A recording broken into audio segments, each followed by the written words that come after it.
Hey guys, well, sad news. Welcome to the Last Names 2 video. Are you watching this? Yeah, I'm hearing that shit. Done through forever. I got a job working at Disney, so I can't do YouTube stuff Can you anymore. believe this shit? They said that it's a conflict of interest, He's that fucking brand changed, development. man. It's just too amateur at this point. So I'm working for Disney now. I didn't want to say anything about it, but I helped co-write Lightyear, the same-sex kiss idea. That was me, not Cook. And we can still make a movie. We can sell, and we'll make a ton of money. I haven't hit the box office numbers yet. This was recorded a while ago, so I'm sure it's gonna make a ton of money. So this is the last video. I hope you guys enjoy the next episode of 12 for a Penny. It's a really good one, so I'm excited, guys. Wish me luck. Yes! Hey, everybody, welcome back to the Yeah, six sounds right. sixth episode of 12 for a Penny. I'm Scott, that's Seth. We actually both coincidentally have the same last name. This is a show where I take a record from my generation, give it to the kids, see if he likes it, and I get one of them albums from them young whippersnappers, and we see if us old people can vibe on it as well. So we're gonna jump right That's into we it. see if old people can vibe with folksy guitar music. Yeah, exactly. Shocking new stuff. It's a heck of a stretch on that one, right? Oh, Seth, I did want to tell you that I saw today that in the, I want to say it's the National Recording Archives, they inducted 36 Chambers and Tribe, Low End Theory, same year. Oh, Yeah. So pretty I've- freaking awesome. I've actually wanted to say something or make a video or talk about on a podcast about the national like the Library of Congress and the recording and the archive and stuff. It's a fucking good catalog. They got a lot of good stuff in there. And you would think ideally they would, but they have a lot of bangers in there. Well, I feel like now that I'm justified and that I raised you right. So there we Yeah, go. we haven't committed too many felonies. Sorry, I need to move this light real quick. I'm dying over here. All right. Oh, I am wearing shorts with the suit because it's Sunday. I can't be bothered. That should be. Oh, and on that note, also, we are filming on Mother's Day. So happy Mother's Day to any of you that are watching or planning on being. And hey, who knows? One of these records that we're talking about might make a great belated Mother's Day gift. I know one of them definitely will. Dun, dun, dun. Tell you what, I'd like to start on this because it's gonna go a ways. And it's probably going to go a lot of different directions. And I would like to be able to discuss this before I have too many of the silver chalices. So the record that Seth gave me is Sufjan Stevens, Illinois. And just to bail me out, because I know I'm going to mispronounce his name like 1,000 different times tonight. So Seth, what did you give me permission to call him? Subaru. You'll get some cool bonus points for calling him Subaru. It's his government name, I believe, is Sufjan. I've always heard it said Sufjan Stevens, but Subaru is a little nickname that they have for him. Well, they have for him. Well, I actually wrote it phonetically, and then I saw it spelled phonetically 3 different ways. So I haven't a clue. So we'll go with Subaru on that. So how did you find this record? I found this record. This was one of the. I'm trying to think when I first heard this. This was one of the first records that I found when I was seeking out music records that people had talked about and celebrated.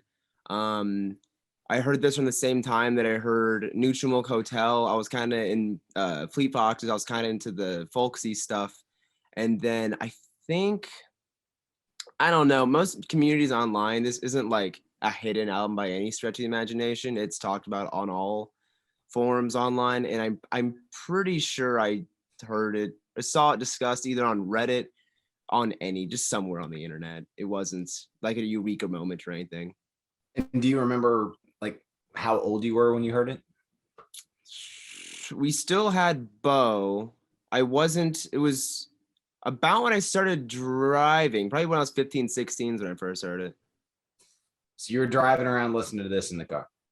Yeah, dude. One of my favorite things to do was to take our dog Lambo, and I would take him in the car, we'd drive over to Cloverdale, and I would just walk around and listen to this. This seemed like the good environment was walking with your dog, listening to Sufjan and Steven. So that's what we did. Okay, interesting.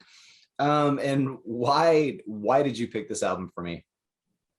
I picked this record because, well, it's one of the when I first heard it, this was in a time in my life where I hadn't listened to too much music that had a lot of thought from the author about what it was going to be. I hadn't quite listened to a lot of seminal records. And this was one of them. And when it hit. I mean, I'm 16 listening to this, and I'm like, oh man, all these emotions that this guy is feeling, man, dude, this is wild. And Sufjan Stevens is an artist whose sound changes, but musically it changes, but it's always him behind the helm of it. And I know that you are a big fan of a good singer-songwriter, and so I thought that this would be a good one, something that you could hopefully jive with and appreciate the songwriting. Okay, so for me, this particular record of what you've given me thus far has been without question the most challenging record to listen to, and not in a bad way. I've probably heard 5 or 6 different things when I listened to it. And quite honestly, I didn't know how to listen to the record. The first time I listened to it, I was actually fishing. So it was kind of just background noise.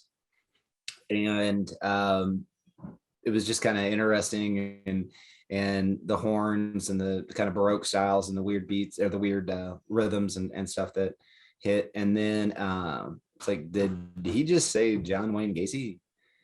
And so I kind of started listening a little bit more intently, and then I realized I wasn't giving it fair shift at that, which I do listen to most of the records that way the first time, but I wanted to go home and listen to it again. And this is the first one that I listened to where I actually listened to it like I was like 17 again, and really just put on headphones and tuned everything else out and just listened to the record. And I knew I didn't get everything. I knew I didn't. And so I listened to it again without pulling anything up, which I haven't done on a record yet, because I usually at this point in time pull up lyrics or I'll pull up something about the album. And I just didn't get it. There was something that I was missing on it. And then all I could hear was as a musical. That's the only way I could listen, like actively listen to the record, is this is done like a musical. There's an overture, there's an intro, there's a song, there's an instrumental outro, and then they have piano lines and bass lines that come back to the original overture or the intro to it, which is, and I'm not going to try to name all the song titles on this album because they're super long. They're really funny. They're really creative, but it was like concerning the UFO sighting. Oh, sorry, I can't play that. We'll get fined. That's all right. Less than 5 seconds. We're good to go. Yeah. So it called back to that. And quite honestly, on probably the 5th listen, when I finally did pull the lyrics up, again, I kind of wondered if I was smart enough to get all this. I just didn't get all of it.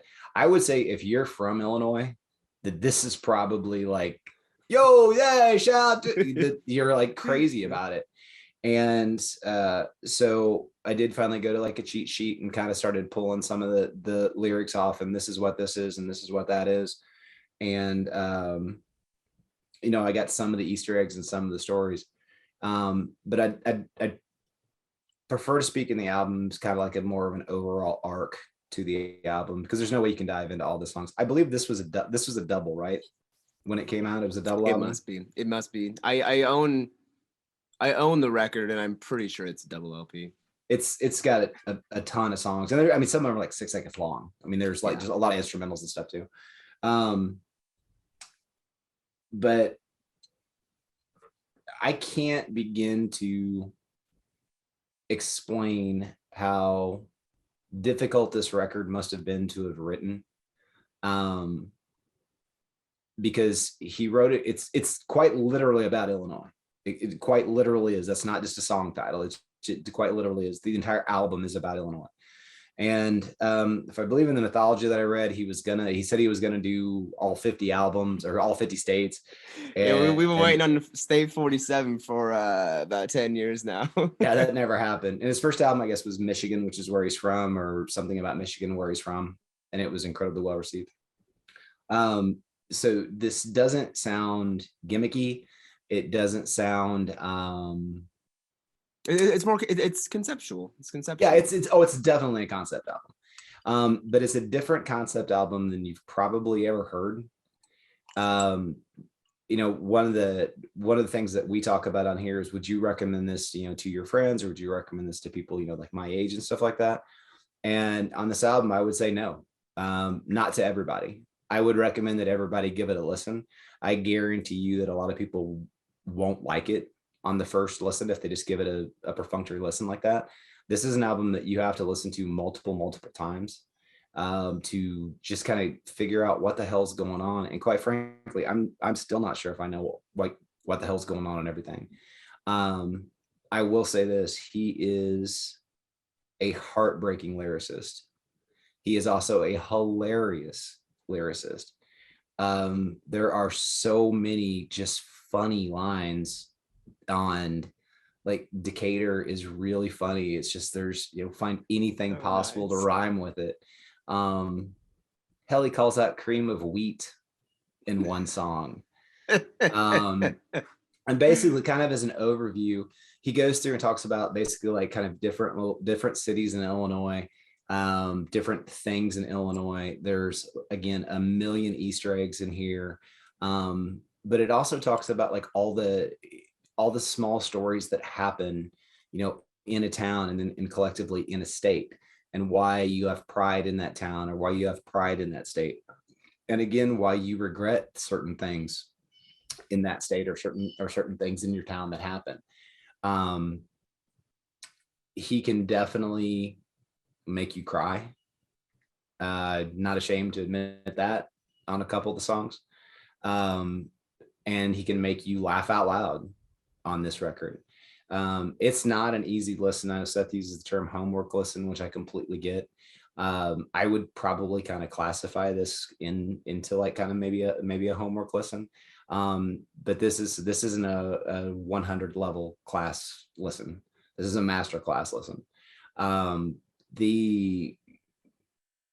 The overall things that I read online, like reviews and stuff, is this album is heralded as a classic. Pitchfork had it as their #1 album of the year. NME had it as number 7. Spin had it 8. Stone had it 9. It was 5 top 10s. It was given, I saw 8 100 out of 100s on there.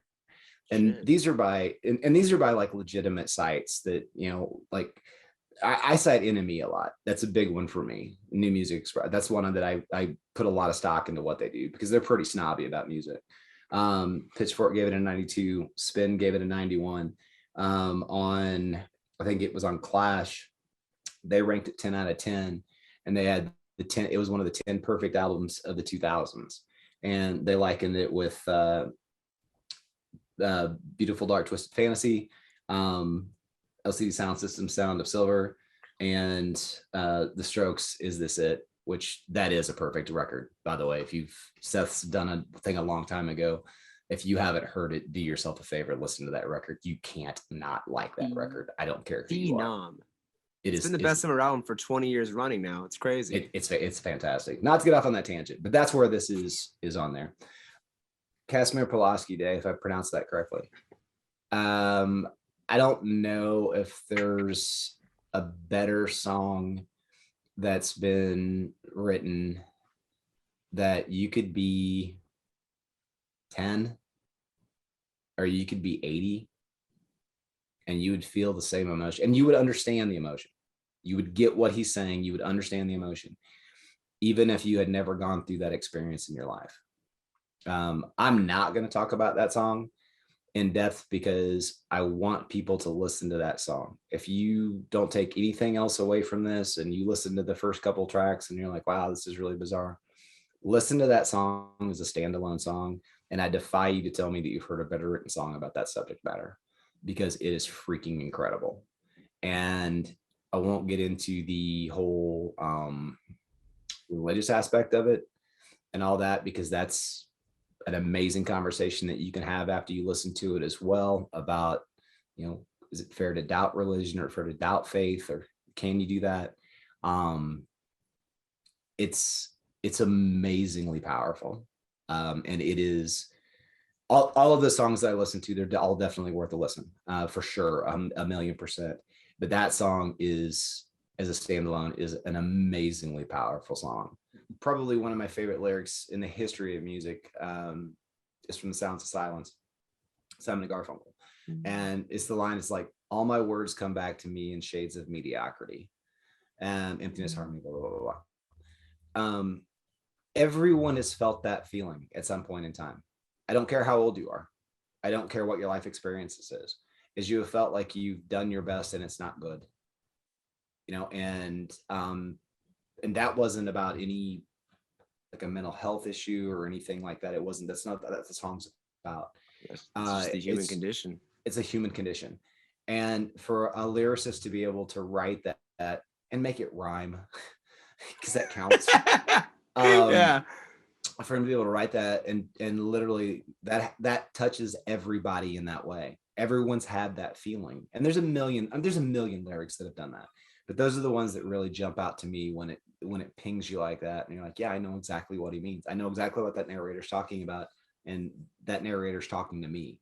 And that's, again, for me, the love of the singer-songwriter that's great is they say those things, and I understand where they're feeling from. And even though they didn't write the song about me, they didn't, they're not trying to talk to me, they do talk to me through their song. And that's what he does exceptionally well on this album. So I know that was pretty long and pretty wordy, and if you're still sticking around, good on you, mate. Hey, hopefully a Sufjan Stevens fan saw this and was like, holy shit, we get more people to talk about Illinois, because we're getting ready to go into an entirely different direction. No, I would like to say that this next record is also just as well thought out and introspective as Illinois is. Unironically, maybe a little introspective at some points. So just to tie this one up, again, I would recommend everyone to listen to it. I would recommend everyone listen to it. I know some people aren't going to dig it. Some people aren't going to like it. And that's not because it's poorly done. It's just because it's kind of it's a unique style on this particular record. But give it a listen, give it a go. If anything, you don't want to listen to the whole album and you want to know what this old man's yammering about, just go to YouTube and pull up Cashmere Pulaski Day and listen to the song, and you'll understand what. And that's not what the whole album's about either. That's the crazy thing. That's not the entire vibe of the whole album at all. I know. But listen to that song and see what you think. Did you have anything else on the record? No. It's just it's one of those. It's one of those records. It's just one of those records that it's just one of those. That's what it is. It is. All right. So the record that I gave Seth was.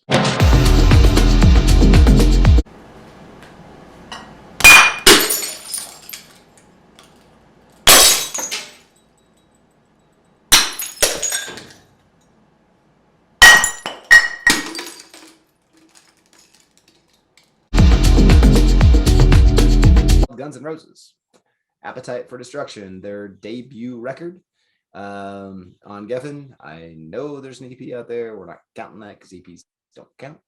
Don't fucking count. So, Seth, I am, and your mother, happy Mother's Day.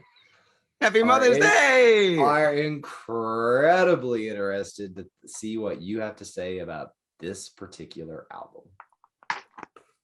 All right, so.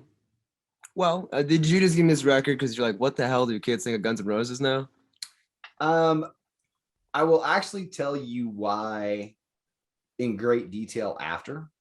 Okay. Okay, fair enough. No, I actually honestly have a pretty legitimate reason for it. It'll be a bit hot takey at the end. Stay tuned, teaser.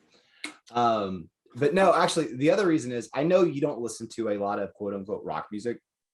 That's never been like a genre that like traditional rock that you listen to, or this style of rock specifically. And I'll get into that, but please continue. Sorry. So I wanted to, because I mean, I know you've heard some of these songs. It's, you know, I mean, you can't, everyone's heard Sweet Child of Mine. And if you've ever been to a sporting event, you've heard Paradise City. So, but I kind of wanted to see what you thought about the album as a whole and the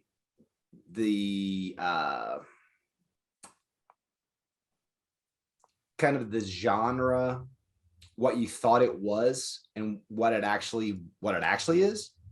Okay. And I also wanted to tell a really funny story about this record and why I hated it so much the first time that I saw it. So take it away, boy. So this is, out of all the records we've talked about so far, this is the one that it's like I'm the most familiar with it. I grew up listening to all these songs. I knew a lot of the words to a lot of these songs. I'm listening to it again. It's like, yeah, I already know the fucking lyrics. There is a issue I have with the record that it's not really something and it isn't the record, isn't the band. This is the thing. And Sweet Child of Mine, Paradise City, or in Night Train, all on the same album. That's ludicrous. That's ludicrous. Yeah. It's pretty fucking crazy. On a debut album. Yeah. The thing. Okay, I'm gonna say all the things I like about it first, because there's a lot of shit I like about it. And again, this isn't the thing. The big issue I have isn't with the record per se. It's the genre. Oh, I'm excited. This is hot take stuff. Go ahead. All right. Oh no, it's really hot take shit. So, Welcome to the Jungle. You don't need any fucking notes on it. It's Welcome to the Jungle. It's probably one of the best openers on a rock record of all time. It's Welcome to the fucking Jungle. It's Welcome to the Jungle. You can't say anything new about it. It's a jam. It's so easy. I'm iffy on. I can take or leave that song. I like the vocal style. My favorite song on the record, and it was my favorite song on Guns N' Roses song when I was a little tyke, is Mr. Brownstone. And nice. I like the rhythm to it. I like the vocal style of it. And whenever I first heard it, I thought there were other people doing vocals. I didn't know it was Axl Rose doing vocals on all of it, because hearing It's So Easy right after Welcome to the Jungle, how the fuck is anyone supposed to think that's the same human being making those sounds? Completely different, not registries. What's the word? Ranges. Ranges, octaves. Yeah. It's insane. Yeah, it is. My Michelle's a pretty funny Paul McCartney love song. Shout out to a nice Michelle. It's the second best song with Michelle in the title, I'd say. And of course, Paradise City, Sweet Child of Mine, they're all-time classics as far as rock goes. All-time classics. There's a lot of great musicianship and talent. Slash has like a guitar solo per song. Sometimes he's like, I want to instead. I Googled it because, there's people that are celebrity status musicians. And it's like, okay, are they just celebrity? Are they celebrities because they're so good at what they do? And from what I could tell, the answer is yes. Slash really is one of the best guitarists of all time. He isn't just like one of the most recognizable, iconic ones. He's fucking phenomenal. He's a great guitarist. So that was very good to know. Axl Rose is great vocally. I think some of the songwriting topics are a little overdone and a little not that interesting. Okay. And so now we'll lead into my big gripe with the record and kind of that scene. So I'm gonna sit up on my high horse like a motherfucker. So I'm a big Lou Reed guy. I love the Velvet Underground. I think they're like the best fucking rock band of all time. And now here's the thing, is I used to be a little bit of a Beatles contrarian. I wasn't the biggest Beatles. I used to be the biggest Beatles fan, and then I was like, I'm too smart for the Beatles, and then I'm like, no, the Beatles fucking rock. Mhm. But my thing with the record is, first question, whenever this was popping off, were people treating it like it was like the Satanic Panic? Were they like fucking terrified of this music corrupting our youth? Was that a conversation that was being had? No. Okay. No. So it seems very. Oh, sorry. Okay. So this was, this kind of goes back to the power of MTV at that point in time. I know it's hard, and I know it's a cliche to make that joke and all that. Well, back when MTV played music videos. At one point in time, MTV could make or break a band. If you had a great video, you could become like literally overnight a superstar. And that's actually something that happened with this particular band. And I'll talk about it in a little bit. That a video hit and exploded, and it made Guns N' Roses who they were. But this was the first, not the first, but this was the biggest band that blew up that wasn't the kind of hair metal stuff that we had gotten used to seeing on MTV with slickly produced videos. Like lead guys that were funny, vocals that were at times questionable, just as far as the talent there. But also keep in mind that this was the LA scene at that time. Okay. And I think that might be one thing that might be a bit lost in translation. And I'll say it to you like this. Lou Reed wrote about New York. That's as New York as it gets. That's the scene that he wrote about. What they're writing about here, that was the LA scene at that time, which at this point in time was also kind of underground. They were playing the Viper, they were playing the Roxy, they were playing the Ogogo, they were touring their asses off and playing with all these other bands. So it was that grimy, which has now become kind of cliche, the strippers, the coke, the drugs, the alcohol, the party all night. That was the vibe on this. So that definitely does paint this album with the tone that's painted, because that was the lifestyle that they were living. So I will say that this is an honest album when it comes to that, because like My Michelle and Rocket Queen were written specifically about people, like real life. Yeah, I saw that those were actual true stories. Like they were autobiographical in a sense. And Sweet Child of Mine is also. So that's what kind of have made that tone. But was there a freak out, by like, the PTRC and all that stuff? No, there wasn't. This was just kind of like, where these guys come from and what are we hearing? So continue. Okay. So this is, I'm curious about that. Go back to your Lou Reed thing. I'm sorry, I didn't want to get off track. Yeah, no. I got you.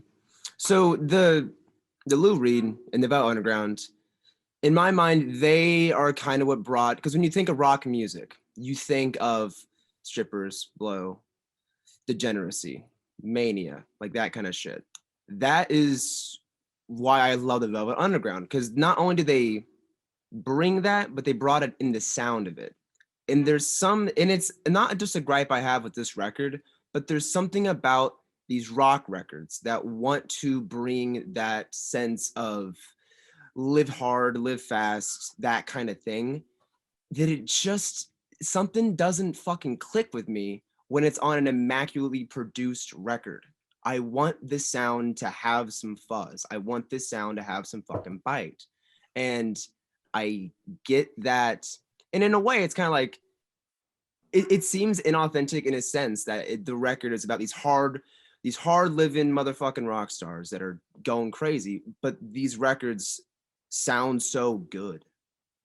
And maybe that's kind of like, I'm trying to play devil's advocate, because I'm trying to figure out just what it is. I mean, I like the white, I want some fuzz. I want, like, if you're gonna bring that degeneracy, like, I want the sound to also reflect that. And not that they can't be like talented, because we can just all admit that punk musicians aren't always the most talented. Most of them can't sing worth a damn.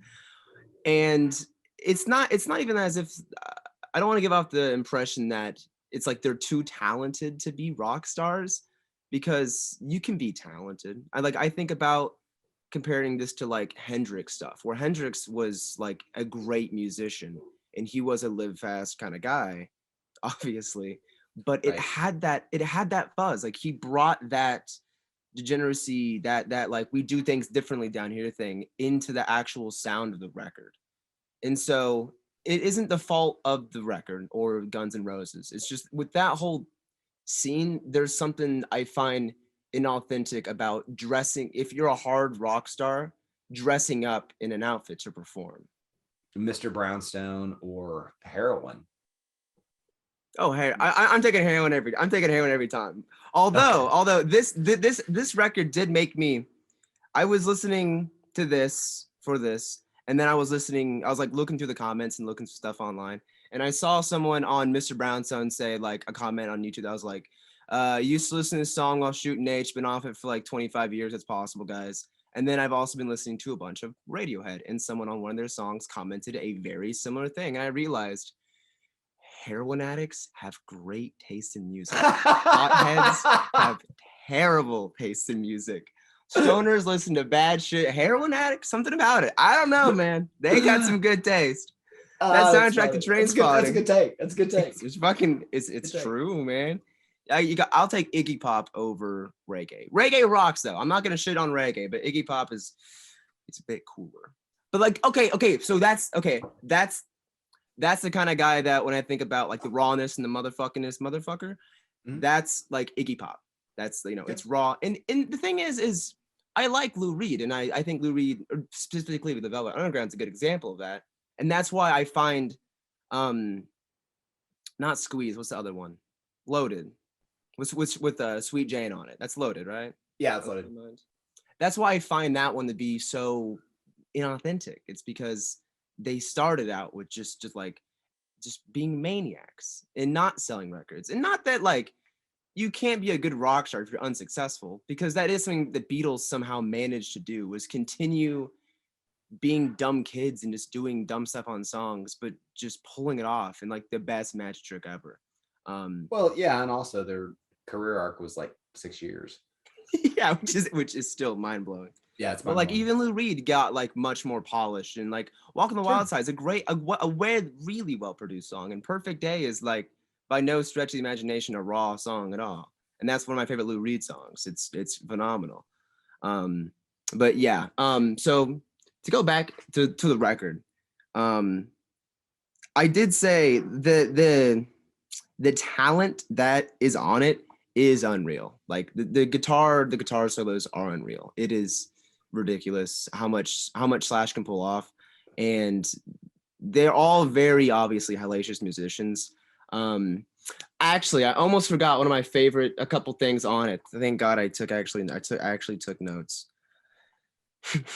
There's so much fucking cowbell, and I'm all for it. I'll take cowbells, put them on every goddamn song. I can't be wrong. Adler's good. I did say that My Michelle is definitely one of the more interesting songs, as far as songwriting perspective goes, and maybe it's just because I'm just fucking heard Paradise City and Sweet Child Mine so many times. Sure. I can't try and analyze it. It's just like beyond that. It's just ingrained now. But My Michelle is it's a very interesting song. I like that narrative that's going on, and calling it My Michelle is so funny because I cannot think of the Beatles song in there too. Rocket Queen. Now see, that is some punk ass shit to do on a fucking song. That's some badass shit. They put a woman moaning during sex in the song. That's some rock and roll ass shit right there. That's rock and roll, brother. Yeah, and it was legit. It was real. That's badass. They mic'd her up. That's performance, friend. That's performance, friend. And see that's our tour right there. Axl Rose is an all tour. That's badass. Yeah. And that's actually one thing that Guns N' Roses and Kanye West both have in common. gangster. That's a good example of some gangster rock and roll shit that I like out of the rock and roll stars. This album did not explode when it was released at all. It entered at like 187 on the top 200 and did shit for a year. Did absolutely nothing. To the point that Geffen was going to not back the album anymore. So they worked a deal out with MTV to play Welcome to the Jungle 3 times in a row on 3 nights. And this is the biggest debut album in the history of US music. The 11th selling best album of all time. The 16th best selling album worldwide of all time.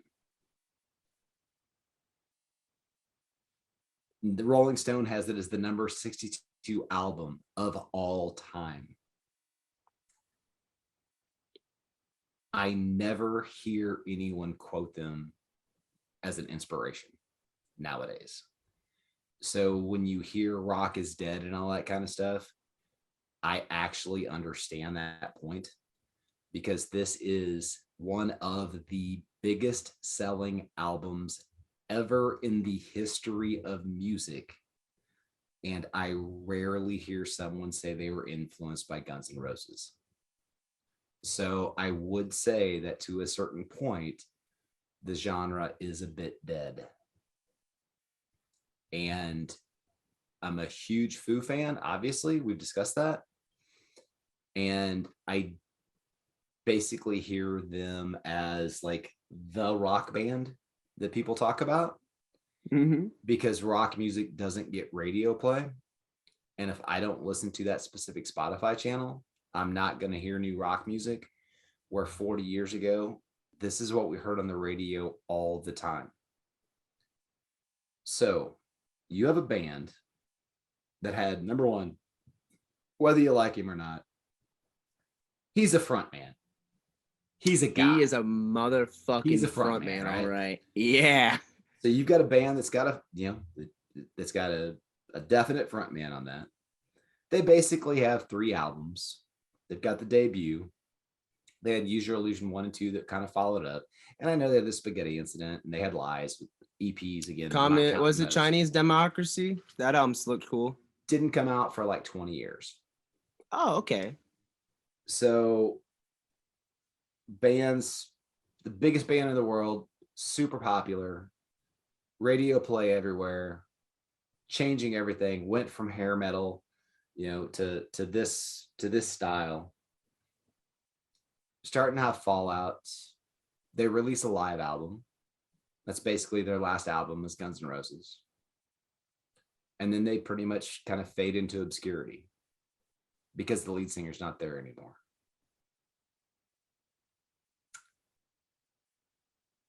I'm not talking about Nirvana,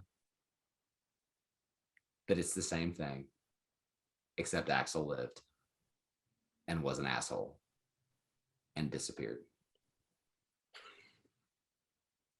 This, to me, is the perfect example of why I understand the mythos around Nirvana, but I think it's way overhyped.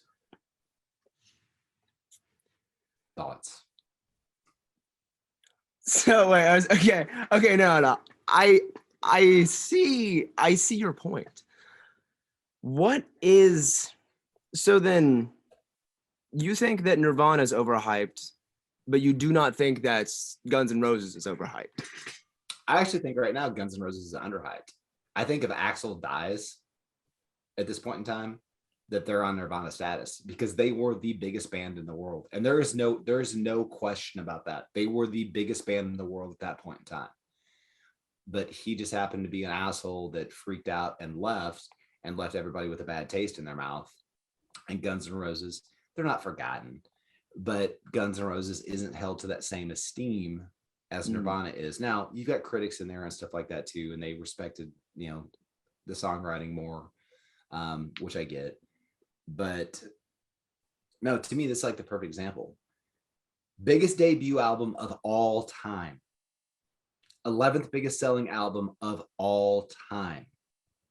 And you rarely hear somebody talk about GNR, and you damn sure don't see that little smiley face tattooed on people's arms. Now then, to the next episode. What you got for me, boy? Well, see, that's the thing. There's one I'm certainly going to give you, and I might give it to you right now, but I think we're going to give you a bit of a strange one because it's an artist that we're going to get into the fucking weird shit. We're going to get into some weirder shit, and it's okay. Electro. So I'm trying to give you some electro records that talented people make, because I know you heard me listening. Okay, wait, here's a fun little thing. I grew up in middle school and junior high, listened to a lot of Skrillex and deadmau5. Yes, you did. Believe it or not, in the production scene now, Skrillex is revered as a production genius. And looking back and listening at some of the stuff I used to listen to, dubstep, I understand why people don't like a lot of electro stuff, because a lot of fucking hacks make it. The Chainsmokers are hacks. Diplo used to be a very talented fellow, but now he's kind of a hack. So I'm going to try and find some stuff with charm and actual artistry behind it, because some of these people are fucking maniacal. And this artist is very near and dear to my heart. It's a very good example of a debut that has that rawness that I was talking about. So I'm going to give you Arular by MIA, her debut record. Okay. And everyone knows Paper Planes. And I love it. I love MIA. And well, I'll get into why I'm giving it to you later, the next time we do it. Because god damn, it's a good one. Yeah, I'm laughing because I'm writing this down. I'm like, I can spell all you are. I have no idea what it is. But I got you. Sure, I can find it on the old Spotify's. Yeah, I'm sure. Just look up MIA. First, it's the first record. It's not Kala. It's the very first one. It's at the bottom. Arundar. Okay. So there's two records that I've wanted to give you that I've actually been a little bit kind of nervous about giving you, because I'm not sure how they will hit with you. So I'm going to give you one of them. And again, it's an artist you're familiar with, because these people have been around your entire life. So I mean, you're familiar with them, but I know you haven't listened to the whole album. So I'm going to give you from 1993 debut album, August and Everything After by the Counting Crows. So, I said I was going to give you heavyweight after heavyweight, which I feel like I've done. This is a big album for sure. I mean, it sold a ton of them. And everyone knows Mr. Jones when it comes to it. But I am really curious to hear what you think about it when you listen to the entire album on that. So, and I'm not gonna lie, I'm a little bit nervous about this one. I'm curious to hear what you have to say about it. So that's where we're going on this crazy trip to nowhere. So I know this has been a long one. If you make it through the podcast, God love you if you make it through this whole thing. Because it's been a bunch of rambling about stuff, and Seth still doesn't like Guns N' Roses. His mom's gonna be really disappointed on Mother's Day. He doesn't really like Guns N' Roses. And I just was talking about how I was crying about a song on a Sufjan Subaru album that while I was fishing. So dude, if I was fucking fishing by myself and I Cashmere Pulaski down, I'd fucking break down. Jesus God, you're out in a pond all alone. I think that's actually, I didn't read Walden, but I think that's what happened in Walden. I think he went to go fish and he heard that song, he started crying. Makes sense. Sounds right. Let's fact check it, but facts don't really matter anymore. So on that, people are saying, yes, many people are saying hugely, bigly. So, hey guys, again, we appreciate you sticking through this with us. We enjoy the heck out of this. Hey man, it's been a rough week. We know that for a lot of people, but listen to music, read some stuff. It'll clear your head. It'll make you feel better on it.